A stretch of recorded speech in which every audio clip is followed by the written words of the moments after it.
I came to study at the University of Westminster because since a very young age I knew that I wanted to come and study in London. My grandmother in the mid-50s also studied in London, so 60 years later I knew that applying to come to London and study in the UK was something that I had to do. When I was 9 years old, my grandmother passed away with cancer and lung cancer, and it was a shock for me at the beginning. But at the same time, I knew that all my friends had lost someone to cancer. So that's when the idea of becoming a cancer researcher first started in my head, because I didn't want other people to suffer the same way that I did when my grandmother passed away. I applied for the COMET assay, which is an equipment and technique used for early cancer detection in high-risk population.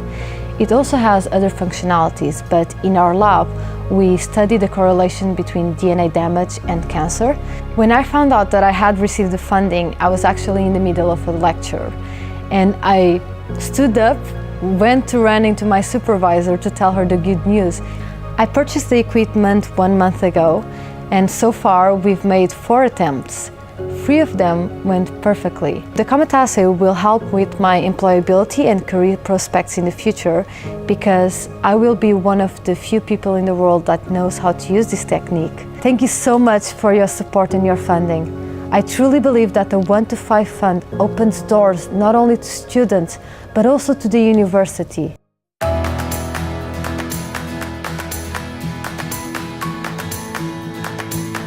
Throughout my academic career and my career, I was lucky enough to have a few people along the way who were mentors for me, whether intentional or just inadvertent, and I felt really lucky. And so being a mentor for the first time was a really interesting experience. I think this mentoring scheme helped me to prepare for my future career path. Actually, I have been confused a lot about what I should do after graduation for a long time, and my mentor Shanna helped me a lot in this aspect.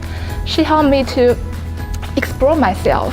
Sometimes what somebody thinks that they want to do based on certain outside pressures is not actually what their true calling is. So that was exciting to witness that.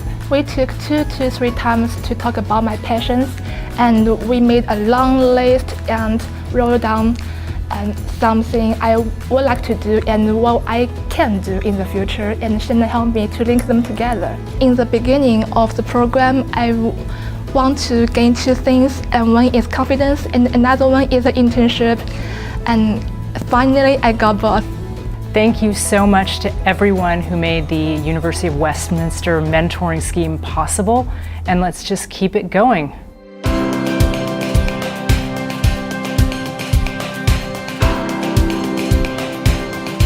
The reason why I wanted to apply for Hong Kong was because I'm quite excited by learning about Hong Kong from a completely different point of view, one that I wouldn't have the opportunity to do if I was just going to see a friend or just going for a holiday. This was actually learning from the inside about Hong Kong.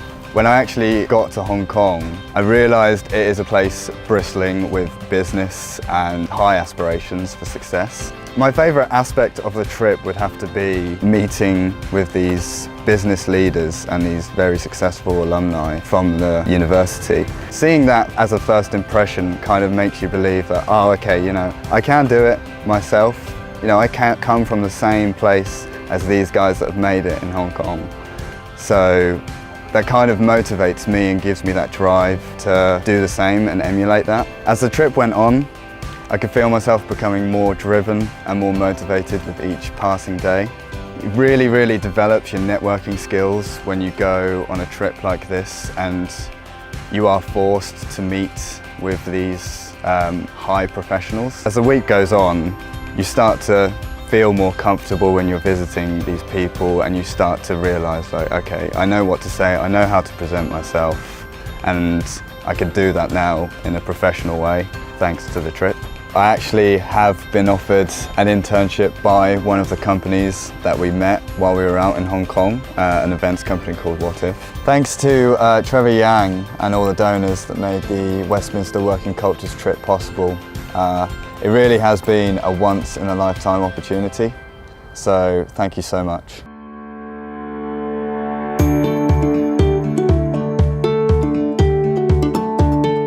Well, the Matinee Classics programme is a wonderful thing. You can see films from quite a few eras, the most amazing films ever made. There's a film historian that gives you a talk about the film, and you can learn amazing things about how the directors interacted with the artists or the making of the film, which is fascinating. Then you've got the film itself. Then you've got the dance class afterwards, which is marvellous. Ballroom dancing is a great thing. And also you get a free cup of coffee. That's my 4 favourite things in the world in a one package. The Matinee Classics programme has been hugely popular. We've been running it for a couple of years now and it's grown massively, and it grew so much that we were actually having to turn people away. So now, rather than doing 1 screening on a Wednesday, we actually do 2 so that we're not turning people away. I loved my aunt very much, who was more or less a mother to me when my mother died. And I saw, as she got older, the social isolation and the effect that had on her. She was a very intelligent woman. And it's just wonderful to see people who've come here when I first started coming and were a bit, I don't know if I can dance, or I'm not sure about this. And now they are vibrant, they've changed, they're part of life again. And that to me is the greatest thing about it.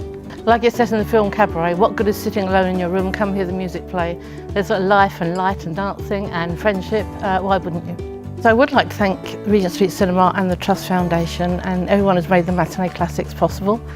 It's stopped people from being socially isolated, it's brought them in to learn new skills, they've made friends, they have changed and become more connected with life and more human.